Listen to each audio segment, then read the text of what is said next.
La Biblia esconde secretos de la vida que por años la ciencia ha buscado comprobar, instalando una barrera entre ambos. Sin duda que los misterios de este mundo desencadenan investigaciones para descubrir los enigmas del lugar donde vivimos.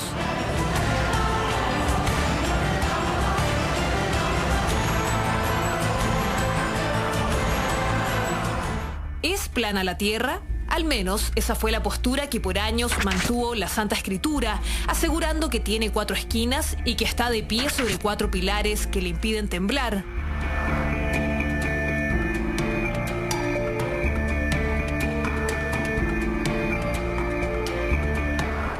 Hace unos días les contábamos que desde hace unos 2000 años la Iglesia Católica, la institución más antigua del mundo, guarda en estricto sigilo evangelios y una serie de documentos a los que solo el Papa puede acceder. Pero, ¿qué misterios oculta realmente el Vaticano? ¿Tendrá relación con que Jesús habría tenido hermanos? ¿Quién fue Judas y cuál fue su rol dentro de los apóstoles?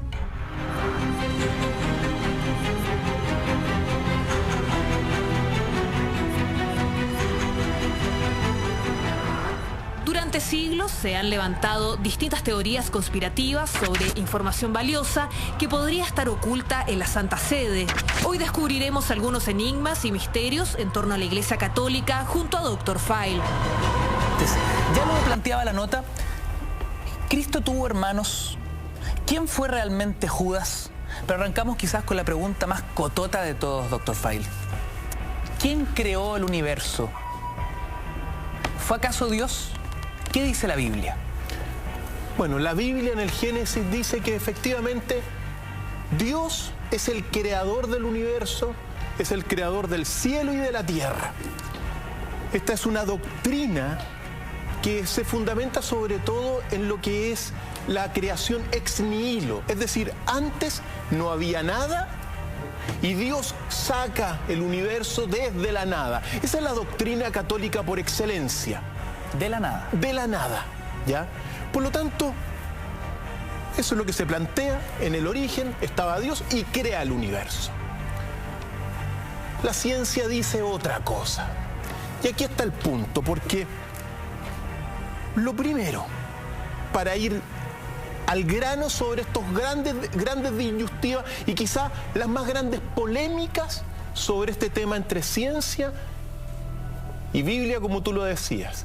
Primero, de la nada nada sale. Por lo tanto, el argumento de que Dios sacó algo de la nada es un argumento legendario, es un argumento que puede entrar dentro de una narración de alguna forma poco real, porque nada sale de la nada. Si algo salió de la nada, quiere decir que esa nada era algo. Primera situación. Lo segundo es que, bueno, si uno se pregunta filosóficamente y científicamente, bueno, Dios creó el universo de la nada, ¿ya? Y si uno se pregunta, bueno, ¿y de dónde estaba Dios antes? Y si la Biblia dice Dios es eterno, ¿por qué uno no se ahorra un paso y dice que el universo era eterno? Por lo tanto, esos dos argumentos iniciales, desde el punto de vista de la filosofía de la ciencia, desmoronan el argumento de la Biblia. Solamente en este sentido es una alegoría para manifestar la Biblia, en este sentido, la magnificencia de un Dios que crea el universo desde la nada, pero filosóficamente no se sostiene. Ahora, entrando en detalle, desde el siglo XX, se elaboró la teoría de la gran explosión universal. El Big Bang. El Big Bang, que es la teoría que explica científicamente el origen del universo. Esto es tremendamente relevante, porque en la historia de 5000 años y en la historia de la ciencia, que comienza fundamentalmente en el siglo XIV con los primeros nominalistas y que tiene grandes gigantes en Copérnico, Galileo Galilei, Kepler, el método científico también de René Descartes y Newton y otros tantos. Pues bien, en toda la historia de la ciencia nunca se había planteado una teoría sobre el origen del universo. En todas las teorías anteriores al siglo XX, el universo era eterno. Por lo tanto, lo que creó y elaboró a partir de las observaciones la teoría del Big Bang es hasta este minuto la verdad científica sobre el universo. ¿Podríamos considerar entonces que esta gran explosión, el Big Bang, es finalmente la gran prueba que refuta la posición bíblica en torno al origen del universo? En gran medida la cuestiona, por supuesto que sí, porque el Big Bang lo que dice es que el universo surgió de una fluctuación cuántica, es decir, en un momento dado hace 13.600 millones de años, el universo se materializó a partir de una energía original que la ciencia le llama el vacío, pero que apunta a un pleno de energía, a una potencialidad máxima. Tenemos una foto que la tenemos aquí en este dispositivo ultramoderno que tenemos para que todos nuestros amigos conozcan el universo. Y si la podemos mostrar, señor director, es esta imagen del universo. Si nosotros vemos bien, aquí abajo, el universo tiene 13.700 millones de años aproximadamente. Pues bien, se inició justo en ese instante hace 13.600 millones de años, donde existe una energía original que se llama el vacío, ¿ya? Después de 300.000 años, el universo comienza una inflación y 300.000 años después del Big Bang, el segundo momento muy importante, queridos amigos, es la aparición de la materia en el universo. ¿Ok? La materia y el universo comienzan a evolucionar y alrededor de 10.000 millones de años de evolución del universo aparece algo, el tercer momento muy importante, donde aparece una cosa que se llama célula y que se asocia con la vida. La vida se sigue evolucionando hasta hace 5.000 años, querido Ignacio, donde aparece una cosa que se llama escritura, que es la señal de la aparición de la conciencia. Por lo tanto,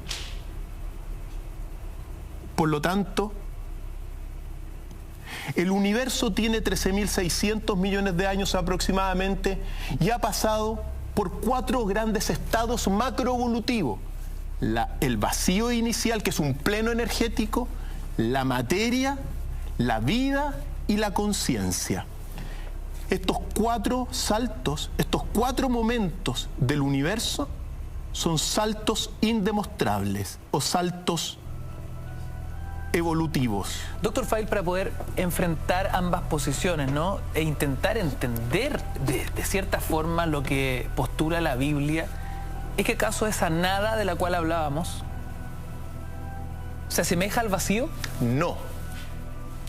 El vacío es un pleno energético. La ciencia tiene el gran problema de ponerle nombre a las cosas que descubre.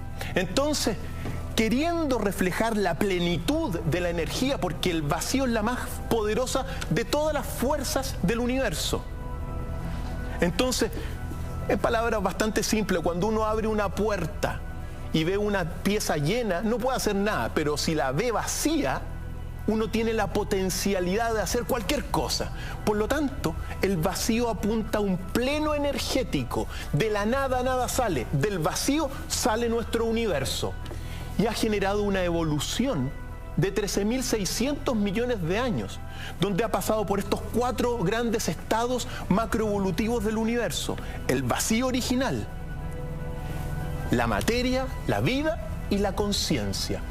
Nosotros, en ese sentido, somos el resultado de este mismo universo. Nosotros somos el universo completo también. Cada uno de nosotros está reflejado en esta imagen que nosotros vemos acá. Por lo tanto, es muy interesante señalar lo siguiente, ¿ya? Hace muy pocos días surge una nueva teoría, porque, a ver, Ignacio, pregunta del millón: ¿cómo tú le enseñas a un niñito de octavo básico cómo es el universo? ¿Te acuerdas, Ignacio, no? Parece que no fui a esa clase. Sí, viniste. Toma. ¿Habrá sido la teoría del globo, doctor File? Efectivamente. Nosotros estamos... Ese Big Bang yo lo conocí con este globo. De hecho, yo le dije, doctor File, si me lo hubieran enseñado con este globo, hubiese sido mucho más fácil. Efectivamente. Para enseñarles a todos los amigos en casa cómo es el universo actual, es un globo que se está inflando a partir de un punto. Si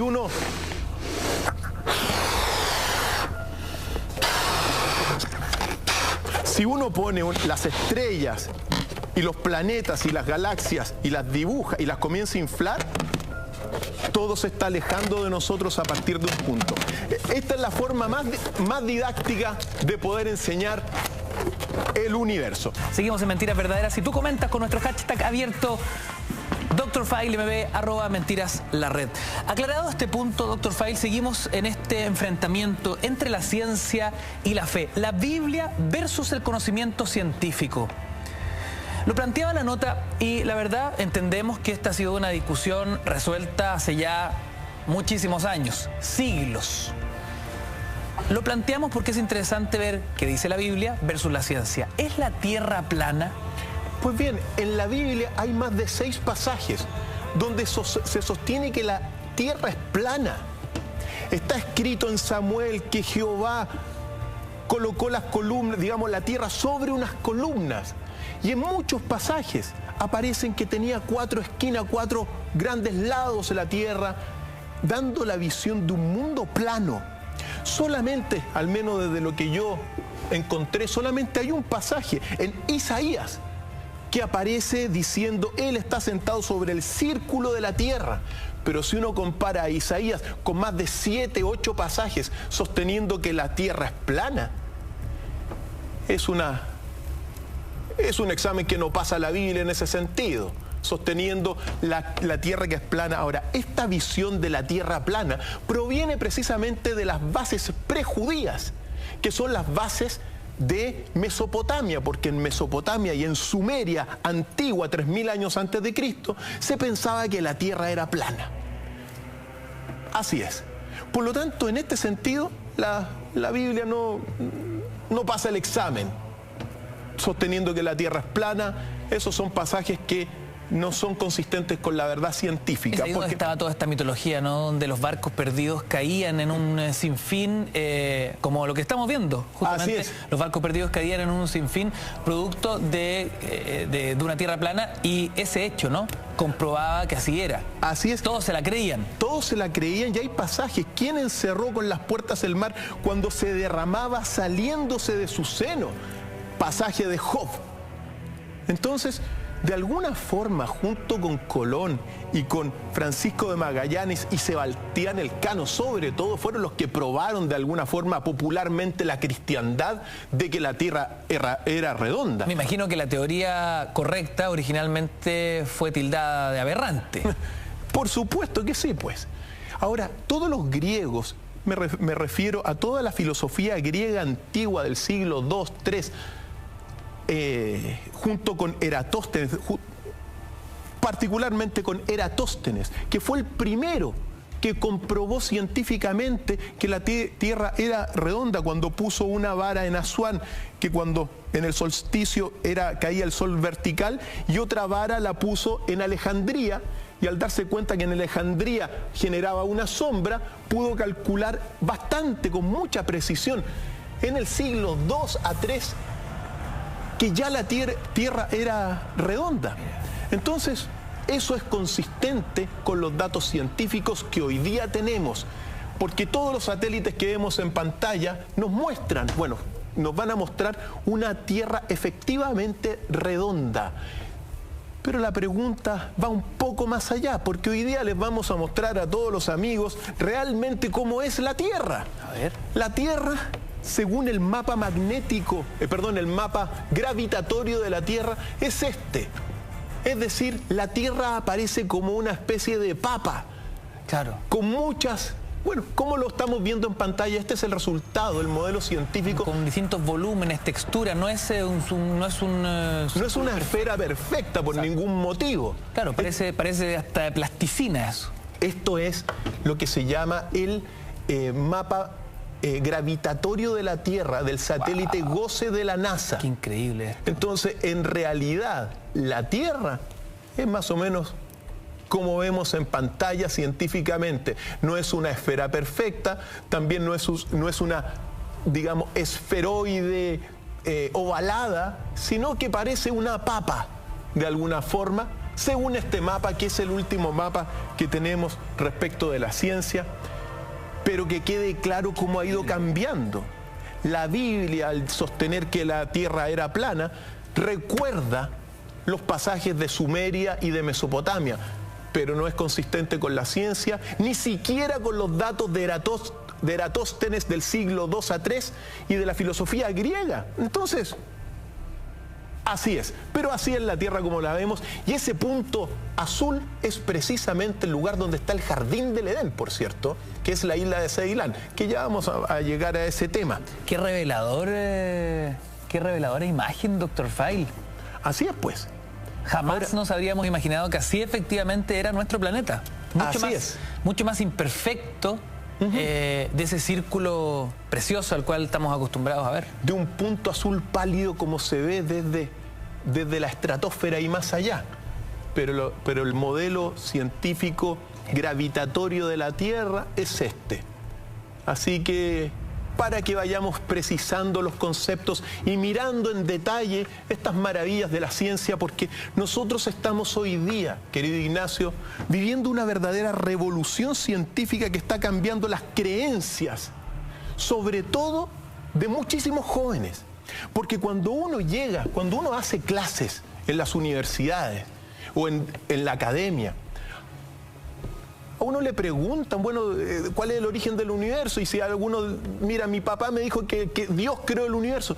Y los mismos niños dicen, ¿y la teoría del Big Bang? Entonces uno tiene que explicar lo que dice de la ciencia. Y cuando uno, frente a las nuevas generaciones, pone los dos modelos, la balanza inevitablemente se está inclinando por la verdad científica.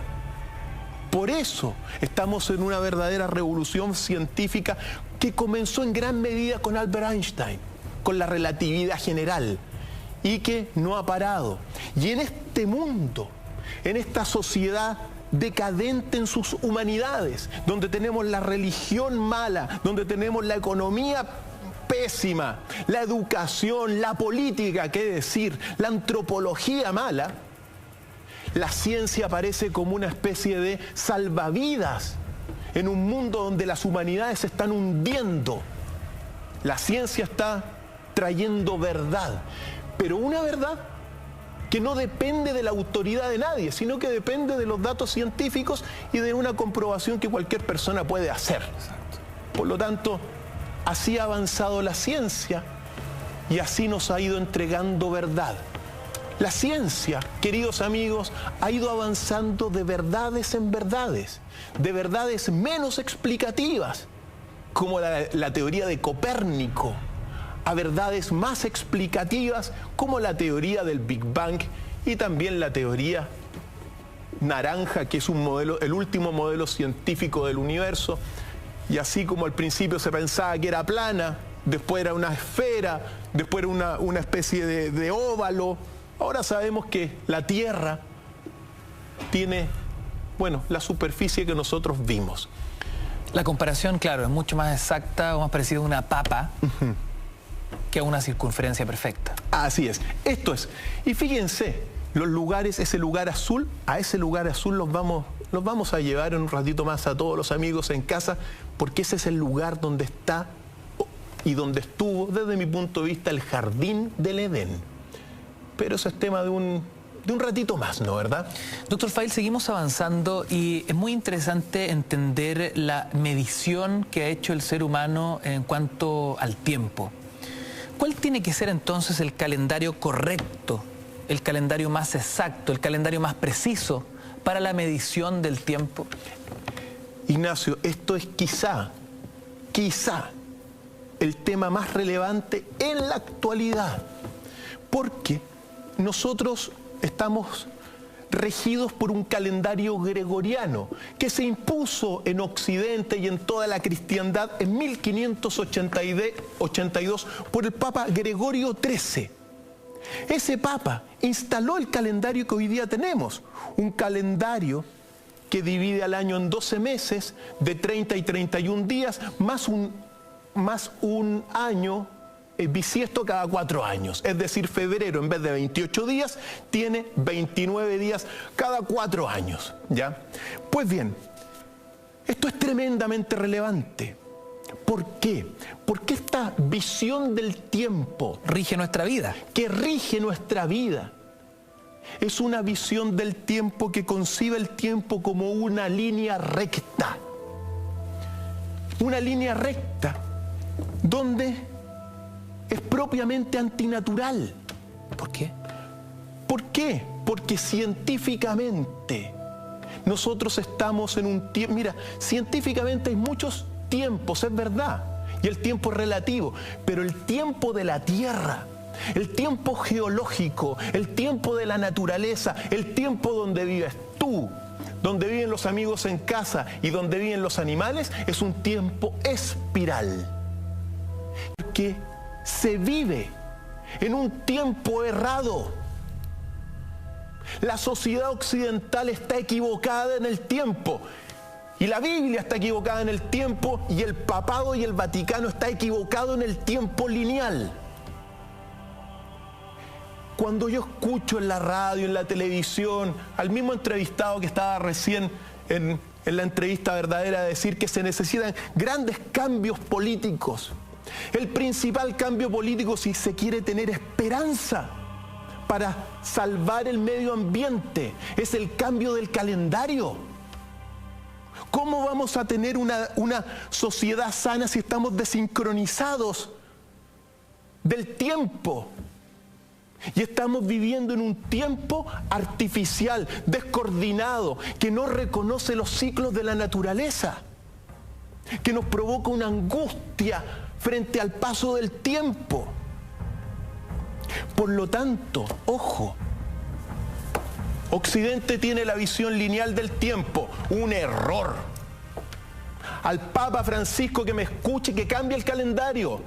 Eso es bien importante. Yo sé que en Argentina todos los amigos que nos ven en vivo le van a decir al Papa en algún momento dado que cambie el calendario porque es un calendario que nos está desincronizando de la naturaleza. Muy importante esto. ¿Cuál sería el modelo correcto, doctor Feil? El modelo que nos permitiría entonces tener una vida más acorde con los ciclos de la naturaleza. Uno, y a mí lo que más me intriga, ese miedo a la muerte, ese terror psicológico en esta carrera que cada día es un día menos. Un amigo me decía, uno celebra el cumpleaños como una manera de paliar el temor que tenemos de que cada año de vida que cumplimos es finalmente un año de vida menos que tenemos. Así es, porque estamos regidos por una forma errónea de mirar el tiempo, que es la mirada occidental, del Papa Gregorio XIII, del 1500. Eso es así. Ahora, la otra alternativa supuestamente era el tiempo cíclico, que lo llevan los chinos. Equivocado. El único calendario correcto es el calendario espiral. Y ese calendario es el calendario científico, como lo vemos aquí en este modelo, que te reconoce el espiral geológico de la Tierra. La Tierra va en una espiral del tiempo, y también el calendario maya. La Tierra, si nosotros pudiésemos cambiar el calendario, tendríamos que instaurar este calendario, un calendario de 13 meses. 13 meses. 13 meses de 28 días. Cada día, digamos, cada mes de 28 días están coordinados con las 13 lunas llenas anuales. Es un calendario que naturalmente te reconoce los ciclos de la mujer, que son de 28 días. Y te reconoce también el ciclo de la naturaleza, pero al mismo tiempo la espiral de la naturaleza. Los ritmos de la Tierra de renovación son tremendamente fundamentales. El espiral del tiempo y este calendario maya, mira, son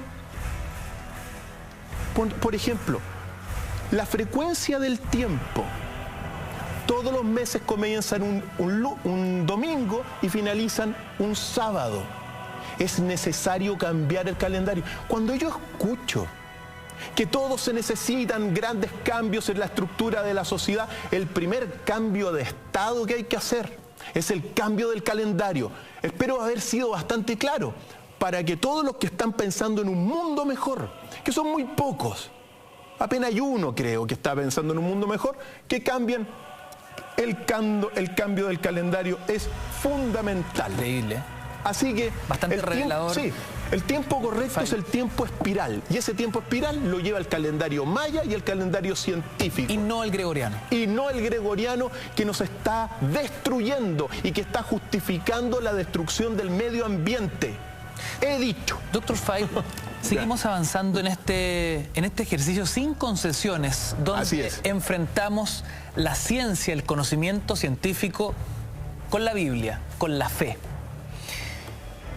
¿Qué podríamos considerar como el ideal de hombre, del cual muchos han escrito y mucho se ha escrito y que al parecer es tan difícil conseguir lograr, ¿no? Estar a la altura de ese ideal de hombre. Esto es bien simple. La Biblia ha instaurado sobre la sociedad el ideal de un hombre santo. El santo, cuando uno encuentra un santo, es un ideal de hombre según la Biblia. El santo es una persona pura, limpia, sobre todo moralmente. Eso es el santo. Pero al mismo tiempo el santo es una persona que se mortifica alejándose de la materia, alejándose de los placeres materiales. Eso es muy relevante. Por lo tanto, hay santos. Hay muy pocos santos. El gran problema hoy día es que la Biblia y el Vaticano santifica a muchas personas por hacer milagros que son excepciones a las leyes de la naturaleza. Se santifican a personas por hacer hechos sobrenaturales. Para la ciencia, en cambio, el ideal de hombre es otro. El ideal del hombre es el sabio. El sabio, en cambio, es una persona que, teniendo altos grados de inteligencia y altísimos niveles de inteligencia, los aplica a su vida. Eso es ser sabio. Y en ese sentido vemos en pantalla quizá uno de los grandes sabios científicos y sabios de todos los tiempos, que marca el inicio de esta revolución científica. En Chile también, me permito recordar, he conocido muchos hombres notables, muchísimos, como Igor Saavedra, un gran científico. Pero una vez conocí un sabio chileno que le mando todos mis saludos a su familia, que en paz descanse, que se llamaba Manuel Atria. Dr. Feil, seguimos avanzando en este enfrentamiento entre ciencia y fe. ¿Quién fue el verdadero autor del llamado pecado original? Estos son los temas muy interesantes, porque en la Biblia se sostiene y todo el mundo sabe que cuando se llega al jardín del Edén, Dios le dice: no comáis de este árbol. Textualmente es así. Pero la serpiente tienta a Eva y le dicen: no moriréis. Pero Dios sabe que el día en que comáis de este árbol, serán abiertos vuestros ojos y seréis como Dios, es decir, conocedores del bien y del mal. En este pasaje está planteado todo el conflicto entre ciencia y Biblia. El conflicto que nosotros estamos viviendo hasta y lo estamos conversando, se planteó en este pasaje, porque a Eva se le prohíbe comer el árbol del conocimiento del bien y del mal, porque si no se iba a transformar en similar a Dios. Y come Eva y le da de comer a Adán, y por eso son expulsados y castigados. Por lo tanto, en el pasaje bíblico, el autor del pecado original es la mujer.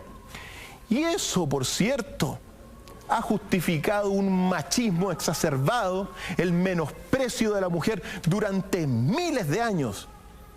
Imagínate pues, al lado la mujer es la autora del pecado original. Eso es lo que dice la ciencia, la Biblia. Pero hay otra historia. Una historia, querido Ignacio. Paréntesis, si mal no recuerdo, doctor File, la mujer nace, según la Biblia, de una costilla del hombre. Por supuesto que sí. La saca para que el hombre no esté solo. Dios la saca de una costilla en una segunda creación de hombre, porque en la Biblia hay una primera generación macho-hembra y después aparece el hombre. Dos pasajes distintos, como lo vimos hace unas semanas atrás. Pero, querido Ignacio, esta narración de la Biblia que culpa a la mujer, está radicado el escenario en Mesopotamia. Es muy posible que el escenario del Edén, donde ocurre este pasaje de culpabilidad de la mujer, haya sido la isla de Bahrein. Ese habría sido el Edén antiguo donde ocurre esta historia. Pues bien, a mí me tocó investigar hace unos años, desde mi punto de vista, la verdadera tradición del jardín del Edén, que nos remonta a la isla de Ceilán. Según las tradiciones orientales, que no llegan a Occidente, porque Occidente ha puesto una muralla al conocimiento, no solamente interno, sino que también el conocimiento bíblico ha puesto una muralla a estos conocimientos más lejanos. Pues bien, según la historia que uno ha escrito con su puño y letra y que está en mi libro escrito con mi puño y letra, porque fui a la isla de Ceilán a recopilar con mi pluma cuál es la narración supuestamente de allá del jardín del Edén. Tengo unas imágenes en la isla de Ceilán subiendo el monte de Adán y recopilando con mi puño. Ahí estamos, subiendo la columna de Adán, donde arriba está la huella del pie de Adán en la cima. ¿Ya? Estuve bastante tiempo allá. Esto es lo que se ve desde la columna de Adán, querido Ignacio. Wow. Fantástico. Precioso. La sombra de la columna de Adán proyecta en el horizonte una pirámide. Por eso, queridos amigos, un entre paréntesis, el enigma de las pirámides es más profundo de lo que uno piensa, porque se relaciona también con esta sombra del lugar que proviene la huella de Adán, que yo la vi y fui para allá. Pero bueno, ¿qué es lo que cuenta la leyenda, digamos, la historia de esa parte del mundo sobre este pasaje? Porque ahí está la la tradición oral hasta el día de hoy mantiene que la isla de Ceilán fue el primer jardín del Edén. Perfecto. Aunque sea una alegoría. La tradición dice que Dios entregó a Adán y Eva una isla digna por su clima, el jardín del Edén, la isla de Ceilán, ¿ya? Pero les prohibió que salieran de la isla. Eso fue lo que les dijo según lo que yo investigué. Les prohibió salir de la isla y solamente les iba a permitir salir de la isla cuando él lo considerara oportuno. Pues bien, Adán y Eva comenzaron a vagar por la isla. Se amaron, tenían todo para ser felices. Habían tamarindos, bananas, elefantes blancos, luciérnagas. El jardín del Edén era un paraíso y en gran medida la geografía de la isla de Ceilán lo guarda hasta el día de hoy.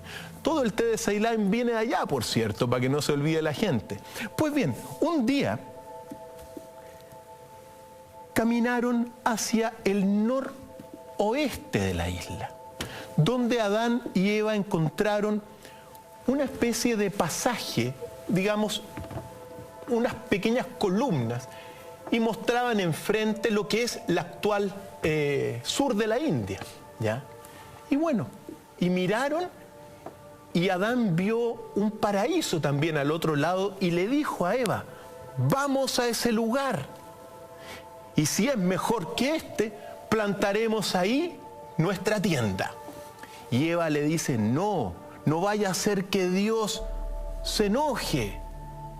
Adán le dijo, bueno, pues volveremos. Eva, trémula de terror, acompañó a su marido.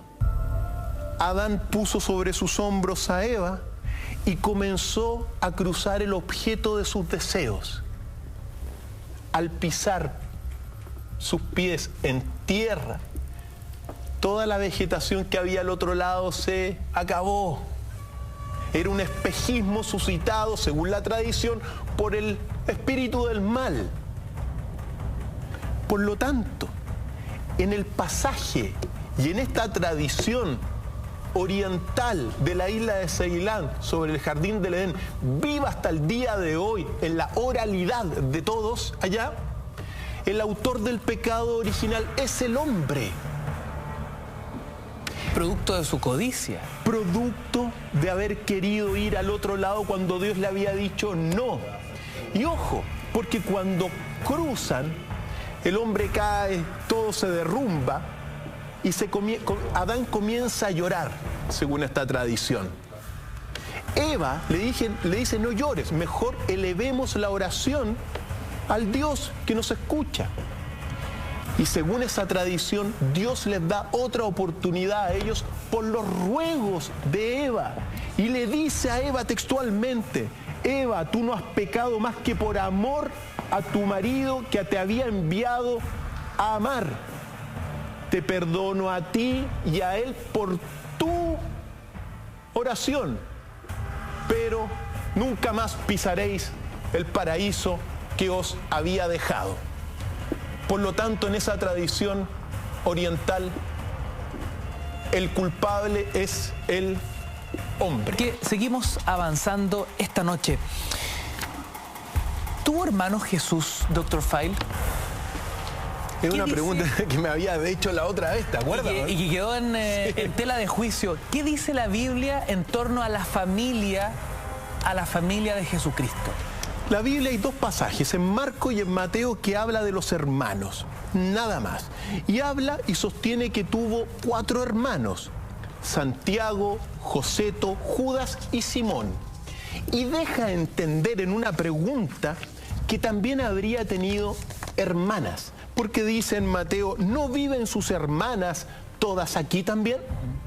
Por lo tanto, según la Biblia, tuvo eso. Simplemente 4 hermanos y supuestamente alguna otra hermana que no se nombra, pero que se da constancia de que bueno, habría existido. Muchos hermanos. 4, y pongámosle por lo menos una mujer según la Biblia, ¿ya? Ahora, uno tiene que decir que en las diferentes generaciones cristianas posteriores a Cristo se van cambiando las historias originales. A ver, espere, Dr. File, que yo aquí quedé pegado al techo. Entendemos que Jesús, según la Biblia, nace por concepción divina, por el Espíritu Santo. Sí. ¿Quiénes conciben a los hermanos de Jesucristo? Si es que estamos confirmando aquí y ahora que Cristo tuvo hermanos, no 1 o 2, estamos hablando de 4 hermanos hombres y también algunas hermanas mujeres. Sí, según la tradición y lo que uno puede entender, es que los tuvo con José posteriormente. Así es. Ahora, hay que decir una cosa. O sea, la Virgen María fue virgen con el primogénito que fue Jesús. No con los posteriores hermanos de Jesús. Así es. Ahora, como te decía, hay después la segunda generación cristiana, la tercera generación cristiana, comienzan a cambiar los hechos. Por ejemplo, Epifanio, en el siglo IV, trata de demostrar que Santiago, que es hermano de Jesús, ¿ya?, en realidad era hijo de José nomás, para mantener a la Virgen María como una especie de mujer inmaculada durante toda su vida, cosa que no se sostiene. Es decir, las generaciones cristianas posteriores van cambiando. Por ejemplo, el mismo Judas, uno de sus hermanos, es tratado como, después se le cambia el nombre a Tadeo, e incluso se le confunde con Judas Tomás, que es un apóstol. En consecuencia, es muy complejo saber exactamente todos los hermanos que tuvo Jesús. Si uno hace un esfuerzo, que es el que hemos hecho según todas estas cosas, uno puede tener la siguiente lista, si quiere conocer todos los hermanos y los días de nacimiento. Incluso los días de nacimiento. Así es, pues, eso es lo que tengo acá, gracias a muchísimos investigadores que me permiten hacer esta síntesis y que es una especie de posibilidad. No quiere decir que sea así, pero según esto, Jesús habría nacido un 21 de agosto del año -5 antes de Cristo. Ese sería el año exacto. Sí, porque es poco probable que haya sido el -4, el 21 de agosto del -4, porque Santiago, su primer hermano, habría nacido el 2 de abril del año -3. Entonces, del 21 de agosto del -4 son como 8 meses hasta el 2 de abril. Es posible que Jesús haya nacido el -5 y un 21 de agosto. Esto es una locura, doctor File, porque plantea entonces que el calendario que hemos puesto en tela de juicio, el gregoriano por el cual nos regimos, no estaríamos en un 2015. Eso está claro. Y siempre me gusta decir esas cosas porque yo siempre tengo que firmar 2015. Pero en mi tiempo, yo ando en mi tiempo espiral y firmo como año 3, porque ha comenzado una nueva cuenta del calendario. Pero el calendario en que se está y que nos obligan a estar es un calendario lineal del tiempo y total. Mire, y para más remate, Jesús no nació un 25 de diciembre como lo hemos señalado. Es un calendario que sirvió para ordenar el tiempo medianamente, pero que ahora, en momentos de evolución y sobre todo de ciencia, se necesita un mejor calendario. Ojalá que los grandes políticos del futuro cambien el calendario. No lo que está ahora, porque hoy día no hay ningún líder, pero sí hay por ahí algunos que están aspirando a ser alguien bueno para nuestro país y para nuestro continente, que cambien el calendario. Doctor File, paréntesis, ya que mencionó a Judas hace algunos minutos, ¿quién fue realmente Judas? Judas. Bueno, hay un tema muy controvertido sobre Judas. Judas, según la Biblia, fue el gran traidor. Así es. El gran traidor que habría entregado a Jesús al Sanedrín. Por unas pocas monedas. Por unas pocas monedas, y que después se habría ahorcado. Cosa que no está muy claro tampoco, porque después habría vivido más tiempo. Bueno, esa es la historia de la Biblia. De la Biblia. Traidor, cobarde, culposo. Así es. Suicida. Así es.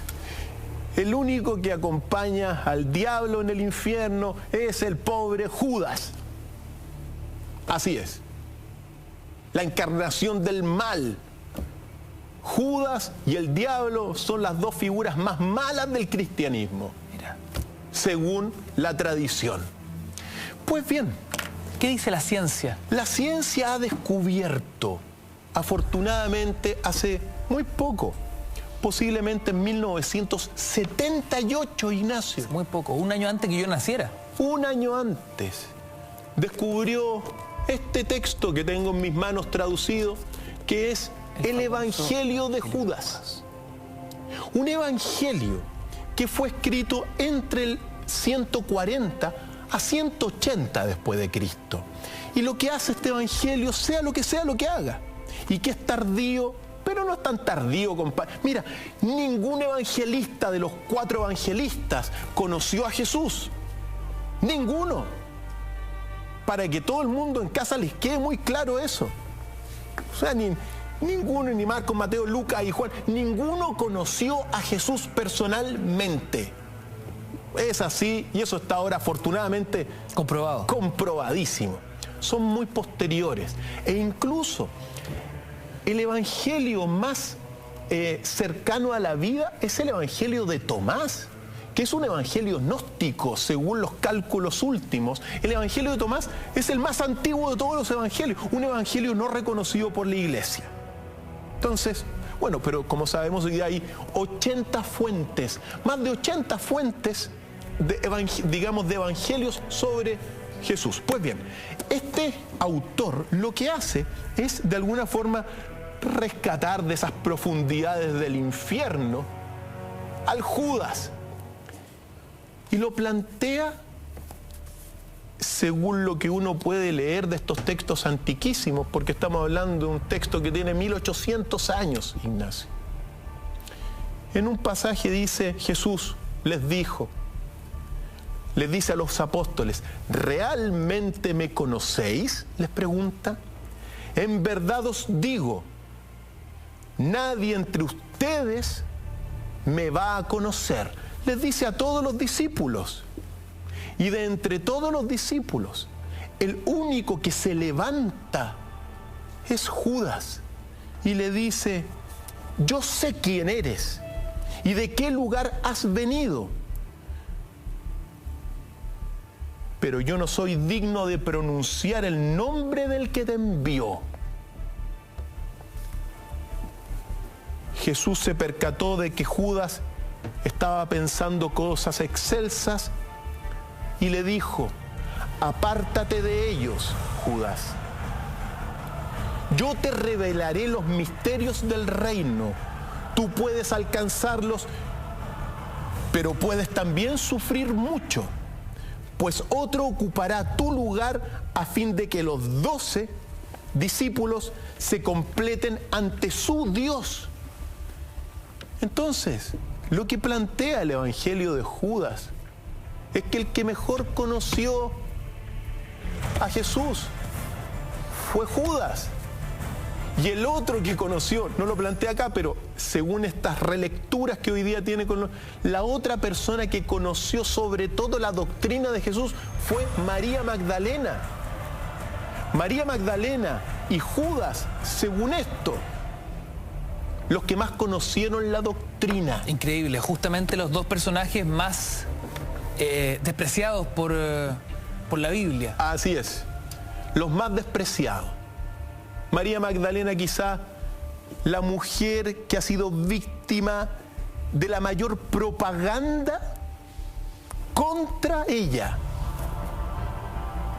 Historias e historias de un trato peyorativo contra María Magdalena.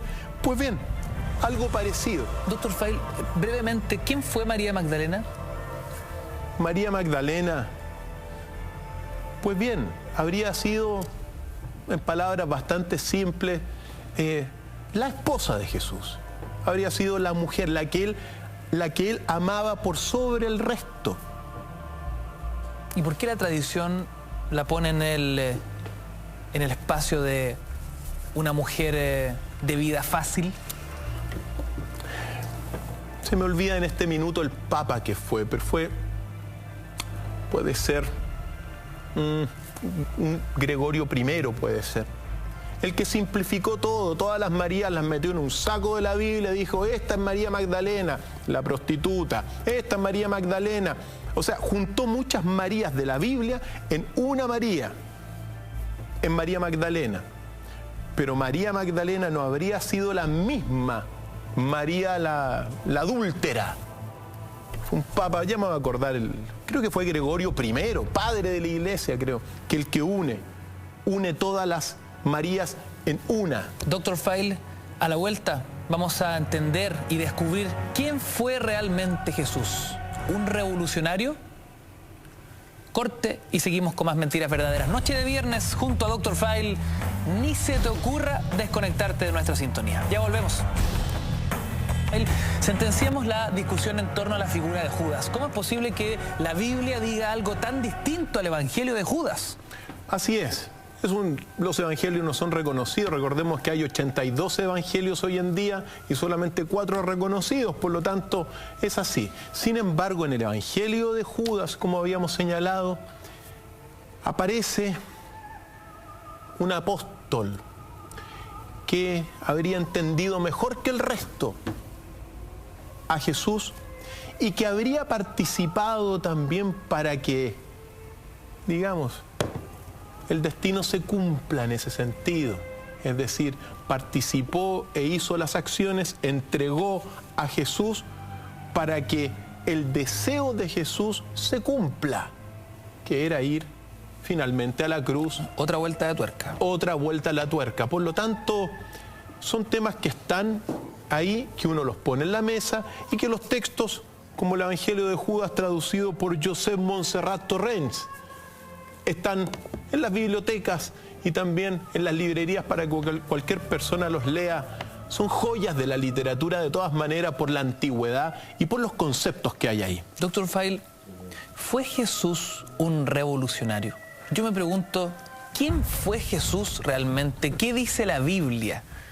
La Biblia dice que en realidad fue Jesús un hombre muy pacífico, un hombre admirado por muchos, que hizo milagros, pero que era muy prudente, muy pulcro. Quizá el pasaje que más define, según la Biblia, al Jesús bíblico, al Jesús que trajo la idea de un Dios bueno, porque en el Antiguo Testamento el Dios era bastante castigador. Por lo tanto, Jesús trajo otra idea de Dios. El pasaje quizás que resume ese Dios y la doctrina que él traía es el Sermón de la Montaña. Y particularmente un pasaje donde dice Jesús: no resistáis a los malos, antes a cualquiera que te hiera en la mejilla derecha, vuelve también la otra. Es decir, a la vieja ley judía del ojo por ojo, diente por diente, Jesús pone esta otra doctrina, que es: pon la otra mejilla. Si te pegan en una mejilla, pon la otra. Por lo tanto, ese es el Jesús de la Biblia. Un Jesús pacífico, un Jesús manso, un Jesús misericordioso. Pero hay algunos detalles que hoy día uno los descubre gracias a las investigaciones científicas, arqueológicas y muchas lecturas y autores de lenguas muertas. Como por ejemplo, un detalle importante, porque uno piensa que esta doctrina de poner la otra mejilla es originaria de Jesús. Que eso fue una de las buenas nuevas que trajo. Pon la otra mejilla, no seas vengativo, en otras palabras. Claro. Pues bien, si uno toma las tablillas sumerias, las traducciones de las maravillosas tablillas sumerias que toca aquí en mis manos, como uno siempre las tiene, y se va a una tablilla babilónica del 2000 a.C. que se llama la tablilla de los consejos sapienciales. Lee textualmente: a quien te ha hecho mal, devuélvele bien a cambio. Sé justo para quien sea malo contigo. No desprecies a los que sufren. Haz gestos amables y rinde todos los días servicio. No calumnies, di siempre buenas palabras. No tengas malas intenciones, no tengas más que palabras de bondad. Esto está escrito 2000 años antes de Cristo, y lo que está planteando es precisamente la doctrina de Jesús. Eso es un detalle muy maravilloso que descubrir. A quien te ha hecho mal, devuélvele bien. Sé justo para quien sea malo contigo.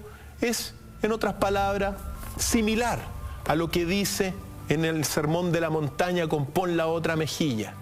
Fantástico.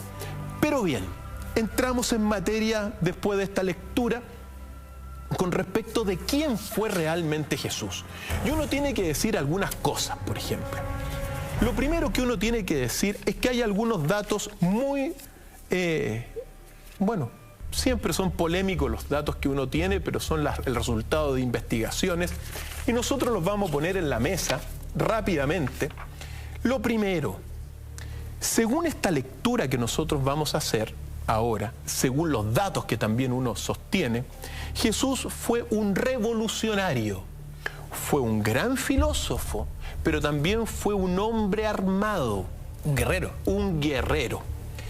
Y en este sentido, hay que decir el primer dato relevante.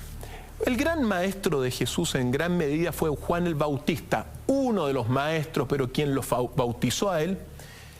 fue Juan el Bautista. Y uno tiene que recordar que Juan el Bautista profesaba en realidad una lucha armada contra el Imperio Romano a través de un movimiento político religioso contra Roma y contra la invasión romana en Israel.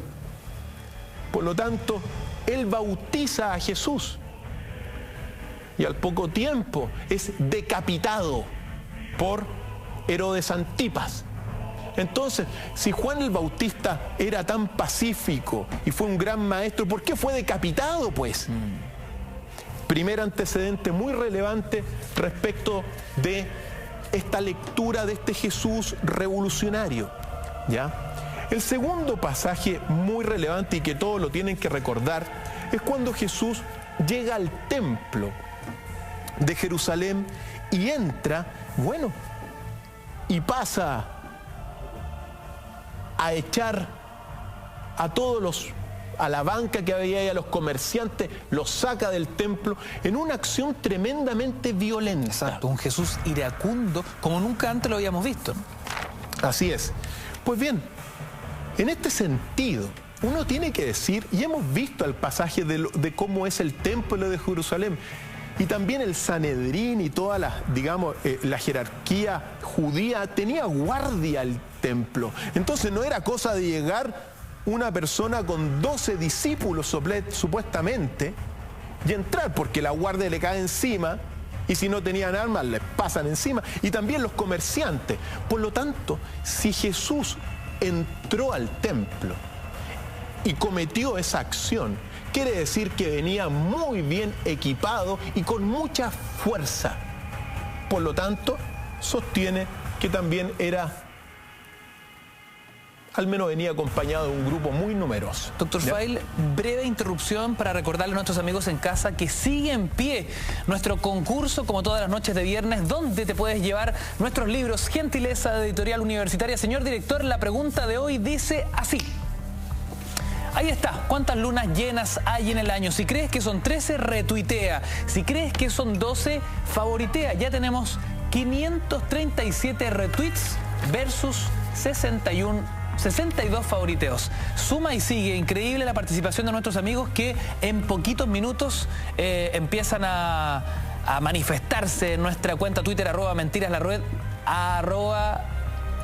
@mentiras_la_red, #Dr. Feil MB. Seguimos revisando la verdadera esencia de Jesucristo, ¿no? Su verdadera, no sé si su verdadera identidad, pero sí su verdadero comportamiento en esta tierra. Así es. Y también uno tiene que recordar, según los textos, que Jesús fue apresado en el Monte de los Olivos por una cohorte romana.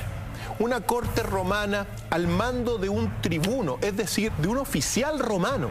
¿Qué entendemos por corte romana? Una corte romana son 600 hombres, bien armados. Eso indica la historia. Eso es.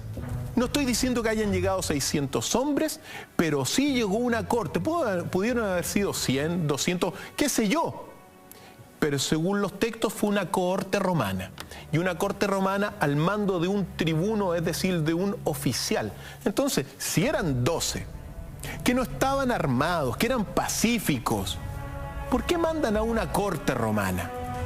Segundo antecedente, o tercer antecedente ya de los que hemos señalado.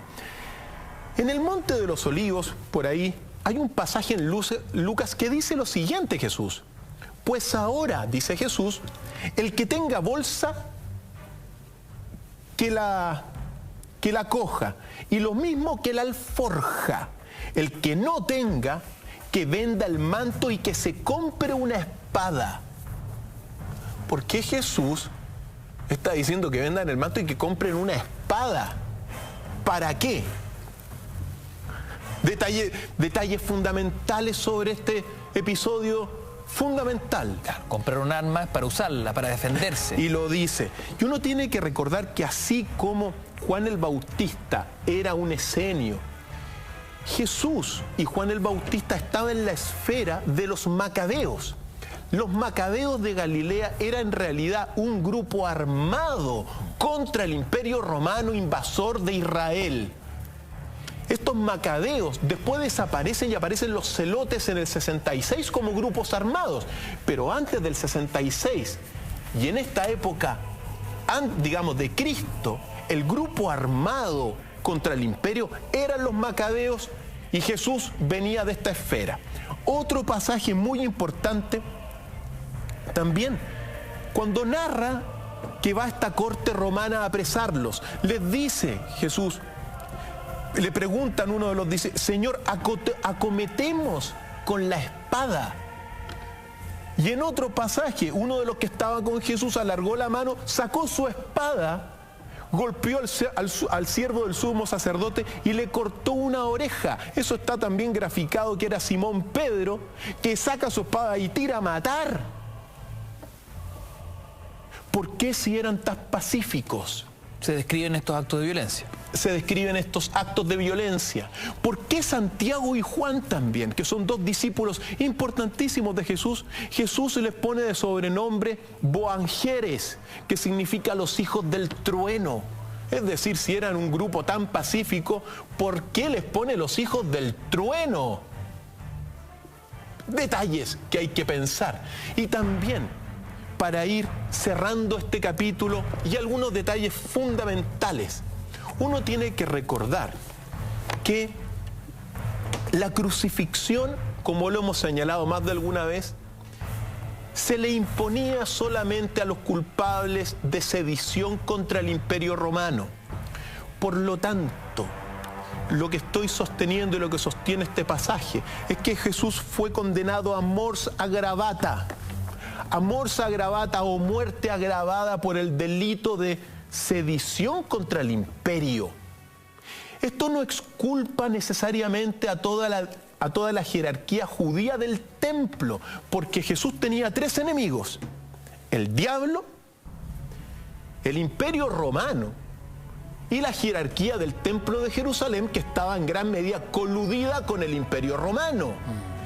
Pero venir a decir que prácticamente el imperio romano y el gobernador romano era un títere o eran títeres del Sanedrín y de los líderes judíos de la época del templo, no es consistente. Ahí el que mandaba era el imperio romano. Y me voy a permitir leer un pasaje de Flavio Josefo, muy relevante, muy cortito, sobre Jesús. Y dice Flavio Josefo: se presentó en el país un charlatán que se ganó la fama de profeta. Reunió a unas 30.000 personas engañadas por él y las llevó desde el desierto al llamado Monte de los Olivos, desde donde era posible penetrar por la fuerza en Jerusalén. Y tras imponerse a la guarnición romana, reinar sobre el pueblo como un tirano, para lo que tomaría como guardia personal a los que se encontraran con él. Sin embargo, Félix se adelantó en su ataque y salió en su encuentro de las tropas romanas. Por lo tanto, según Flavio Josefo, Jesús llegó a llevar con él 30.000 hombres al Monte de los Olivos. 30.000. 30.000. Entonces, por eso le mandan la corte romana, pues. Ahí está. Un Jesús que es, en gran medida, un Jesús filósofo y un Jesús que también profesaba, al menos, algo de guerra detrás de todo esto. Hemos visto y revisado una revolución científica que está poniendo a prueba las creencias de todo el mundo y para los cuales al menos tenemos que ser fuertes y mirar con esperanza el futuro, porque la ciencia ha traído luz y verdad, al menos en esta etapa de oscuridad también.